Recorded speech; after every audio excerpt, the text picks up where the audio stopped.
It's been anywhere from 60 to 70 degrees the last week. Today, it's 45. Yesterday was probably 25-mile-an-hour winds. Today, it's like 10 miles an hour, so not too bad, pretty manageable, but there's definitely some chop on the water.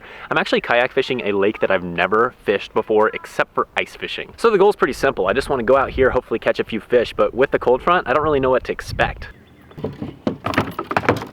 Today I've actually got a little bit different idea. As I'm fishing, I want you all to timestamp different spots in the video and tell me what you would throw in that situation. I'm gonna try to kind of talk through what I'm seeing, and then that way you can have a perspective that might be different than ours. I think one thing's for certain, every bass fisherman's a little bit different and we all have different unique perspectives, and I think it'll be really cool for us all to learn from each other. So to start it out, the water temp is probably in the mid 50s. It's probably dropped just a little bit with the colder weather. The water's really clear actually, and it's super overcast. I think I'm gonna start with something like a chatterbait, a spinnerbait, potentially a lipless crankbait, maybe throw a little bit of a swim bait, and if I don't get anything on those reaction baits, then I'll move to something a little slower, obviously like a net rig or something like that. Anyways, enough yipping and yapping, let's hit the water. Oh, let's throw the flannel on. Man, it's 45 degrees out. It feels pretty cold. I'm starting to get used to the little bit warmer air temps. 45 would have felt like summer about a month and a half ago. Always wear a life jacket. I'm thinking I'm gonna start with a swim bait first. I really think with this little bit of chop on the water, that swim bait might actually be a really good bait. I'm not really sure how to break down this lake just yet because I don't have the fish finder rigged up. My mount should be on the way soon, so hopefully that will be on the kayak sooner than later. It's amazing how polarized sunglasses can really help you see, even from a distance, how deep it is. Well, I was under the impression that there was a decent amount of vegetation out here, but I'm not seeing a whole lot yet, so maybe it's too early season. If that's the case, I might consider dragging a jig around. It's definitely something to consider if I don't get bit on a reaction bait. So it appears that this lake has pretty... Oh, there's a bite. Got him. Well, he ain't big. Look how pale he is, guys. Look how pale that fish is. Wowee. He's not very big, but he came and pounced on that swim bait. I'll take him. I will take him. It's a start. So he bit up on a shallow, silted flat. A fish that was probably suspended, I'd have to imagine. That bait was not on the bottom. I was just kind of slow rolling it. I love the way they bite these swim baits though. They come up and peck it a couple times, and you got to make sure they have it because a lot of times they'll kind of hit it a time or two before they actually engulf it. What's good is if you just keep it moving after you get a bite, they will keep coming after it. Don't stop it. Just keep same speed, just keep moving it. They'll keep coming after it. In my experience, that's always worked. Definitely a nice silt flat up shallow, and there's definitely a drop off. It's like this lake has some really decent structure. I can't wait to get out here with my graph. Oh, there's a bite. Missed him, dang it. I'm gonna just put this down for 2 seconds and I'm gonna throw a spinnerbait at him. I think with the wind the way it is, this spinnerbait might actually produce pretty well. The water might be a wee bit clear, but I think with the overcast skies, should do just fine. I think a chatterbait, I'm not sure. I'm not sure on the chatterbait. I really prefer to throw a chatterbait when it's dingier water, but again, with the overcast skies, there's probably no reason they wouldn't eat it. Nah, don't seem like they want the old spinnerbait. We'll give the old bluegill pattern chatterbait a shot. I think the big thing is it's just in clear water, you generally want to fish a chatterbait pretty fast because they're not exactly the most natural looking thing in the world. The good thing about a swim bait is you can get away with working it really slow because it's so natural, whereas on a chatterbait, if they get a good look at it, they might not be interested. There's a fish. Nope, they're interested. They're interested. About the same size as the last one. Oh, easy release. Here we have shallower water. It's kind of like a flat with some silt. And there's a pretty distinct drop off. He bit right on that drop off. There's a fish. The same size as the last two.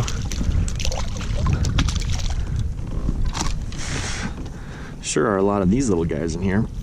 You know what though? Can't complain. I'll take it. They're super pale, man. Oh, there's a good fish. Not bad. He's not good. I'll take him though. All right, about the same size as the last couple. They sure are pale in here. my little idea of what would you throw, you're probably all gonna be like, I'd throw a chatterbait. What do you guys think? You want me to go in the creek arm? We'll go in the creek arm. I doubt if they're gonna be loaded back here, but there's probably a few fish, I would have to imagine. There we go. Oh, there's fish in the creek. I don't know why I'm getting out my net. He's literally a dink. He's a dink that I will take. You know what? He's pretty though. He's definitely not near as pale as the last couple. Now we just got to figure out how to catch a bigger fish though. It's like, you know, you throw a chatterbait, I figure if you just keep sticking with it, you should be rewarded with a decent fish at some point. You just never know. So a little bit of an update here. It's like I haven't even fished that long and I'm already putting a hurting on them. This is really great. I think in order to catch a bigger fish, I just got to stick to these baits because these are known to catch big fish. I think I'm just gonna have to weed through a lot of these other fish and just keep my fingers crossed that I do get big bites. The wind has definitely picked up a little bit. I mean, it's not crazy. I'm guessing it's 10, 12. I also think it's funny when there's a bunch of people in their yard and they just see me talking to myself in a kayak. Like, it's just gotta look so funny. Who's that 6'6" guy crammed in a kayak talking to 2 GoPros? He must be crazy. You know what I actually think would work really well is a crankbait. So, oh, I just got rocked. Whatever that was, it wanted to kill this chatterbait. Dadgummit. I love it when you're just burning a chatterbait and then all of a sudden just clunk. You just feel a big head just run into it. If I know my viewers, I know at least a couple of you have probably commented, Ethan, you should try a crankbait below. And I'm gonna go out on a limb and say somebody's even said a DT6. Well, I'm gonna try a DT6, so whoever said DT6, you win a pancake. Next time I see you in person, I will buy you a pancake. Why a pancake? I don't know, because pancakes are delicious. The DT6 is a money bait, especially in the spring. My favorite crankbait of all time is a wigglewort though, probably about 5 to 7 feet, and so I think this DT6 is gonna just be perfect. Oh, one just hit it. Well, I turned off my GoPro for 2 seconds and then I got clobbered on the old DT6. We're gonna put them in there just because I want to avoid all treble hooks in my hand. Got both trebles in them.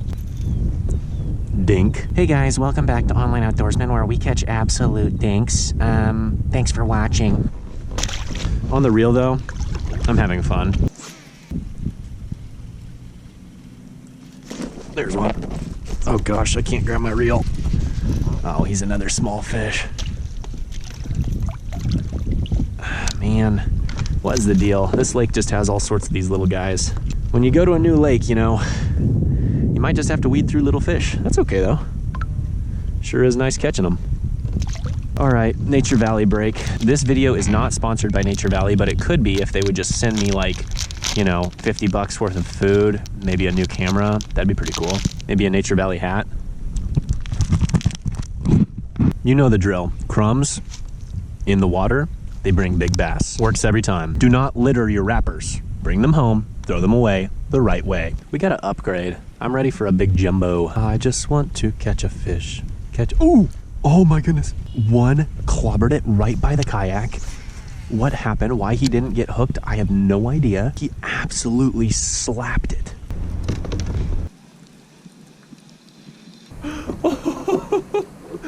What happened? He popped off and rehooked himself. Look at that Mondo chunker right there. It sure feels good to catch a jumbo like that. He bled a little bit, but it's all good. I think I just poked him a little bit with the hook. I am so mad at my GoPro right now. I just caught like a 4-pounder. It was supposed to be on, but because it had low battery, it like freaked out. I'm kind of stressed out, but at the same time, I'm just happy I caught that big fish. It is what it is. All I was catching was a bunch of dinks on the opposite side of the lake. Come over this side of the lake, boom, a big jumbo mumbo. I'm so frustrated I didn't get the footage. It was an epic battle. My net got all screwed up. That's part of making videos for the YouTube, I guess. It is what it is. It is what it is. I'm definitely gonna keep tossing the chatterbait because it freaking rewarded me. Also, I always bleed every time I fish. I don't know why, I don't know how, but I pretty much always bleed. If somebody wants to follow me around in a kayak and film me from here on out, that would be awesome. You know, that was my best fish of the year. Best fish of the year. It's honestly just funny. It's just funny that I didn't get it on camera because that's such a typical thing for me. It's just another holy cannoli moment. Don't laugh every time I cross that. The fish. I'm over here singing on. Gosh dang it, stupid paddle. Basically what just happened there is I was singing a song, I was reeling in my chatterbait, I proceeded to hook a fish, my paddle started falling out, it was falling out of my kayak, so I went to grab it, I loosened up on my slack, and the fish popped off, and then I wanted to cry. I know there's more fish here. Maybe they're all, oh, no! Gosh, dang it! Huge, huge. He freaking hammered it. I almost soiled my pants, people. I think there's a little bit less fish on this side, but I think they're bigger. No more missing fish. It's my new rule. It looks real nice up shallow. Lots of sticks and logs in the water. Great area for spawning. There's a nice, decent drop off too on the outside edge of this flat. And that's where all these bites have been coming. Oh my goodness. All the way into my cast and I freaking missed it. I'm so mad right now. I have missed 3 fish and the last 2 both felt like solid hunks of meat. Golly, I'm just so flustered right now. I just need a cup of coffee, a corn dog, maybe I don't know. That's pretty much it. A cup of coffee and a corn dog will do me just fine. I just realized something. I'm being real negative. You know what? That's not gonna get me jack squat. It's time to be positive. I may have missed the last 3 fish, but I'm gonna catch the next one that bites. And it's gonna be the best fish of the day. I believe. Gotta have confidence, baby. Anyways, I'm outside. I get a kayak. Life is good. How can I complain? All I know, there's one. Another good one. Not a giant, but he's definitely a good one. Oh, he's pretty good, actually. Yeah, baby. Yeah, baby. Whew. Thank you, thank you, thank you. He's not huge, but he's a fish, and I will take him. Good news. Good news. I was recording for this fish. He deserved a kiss, man. He just made my mood a lot better. Woohoo! Whoa. I don't know what to say other than holy cannoli. I tell you what, you make adjustments while you're out on the water, you catch fish, you feel good. I do not care that I missed fish anymore. You know why? Because I just caught one and it makes me happy. Do I have one? I do. I do have one. It's a dink. It's a beaut though. It's a beaut. So all the big fish are on this side and then also this guy. This little guy's here too.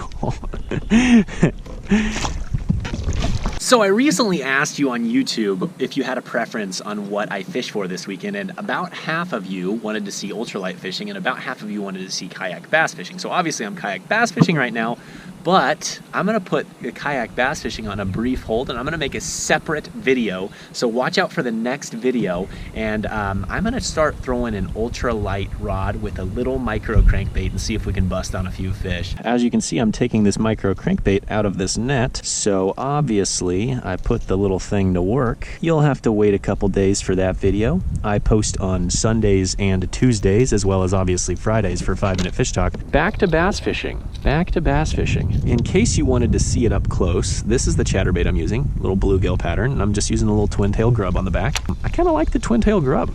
Oh my goodness. What the heck, my drag slipped like crazy. I didn't expect to catch one on the very next cast. My last cast literally was with my little micro crankbait and I caught a fish. All right, here we go, buddy. Well, he ain't much, but he was a fish, and I'll take that. At first, I was like, holy cow, he just ripped drag out, so I'm thinking he's a giant. Reel in a little bit. No, he's a solid 7 inches. Good time nonetheless, my friends. I'm really excited to read the comments about what people thought I should be throwing today. Oh, goodness gracious. He swerved that. I was not paying attention, and then old hombre right here just slurp. That's kind of a cool picture. All right, bud, go get bigger, would you? I know how a lot of your minds think, and I'm waiting for it. Adrian, Will, a couple others probably will be like, big swim bait, big swim bait. Tim's gonna be like, oh, big musky bait, throw the big musky bait. Gary, like, why are you throwing anything other than a Ned rig? Tyler saying, why are you even going for bass? You need to be going for rock bass. We're gonna have old JCB being like, bro, I love the fact that you're throwing a chatterbait. Respect. There's gonna be so many fun comments. I'm very excited to seeing them. I don't even know what Larry's gonna say. Larry's probably gonna be like, yo man, just throw whatever you want. I'll watch. Micah will probably be like, I would be interested to see if you would throw a, honestly, I don't know. He's a pretty well-rounded angler. I could see him commenting a lot of things. Mike would probably be like, throw a topwater, bro. Travis, I feel like Travis is one of the guys that's gonna have commented crankbait. And the rest of y'all, I already know what the rest of y'all are gonna say. You're gonna say, Ned rig. Let's go home.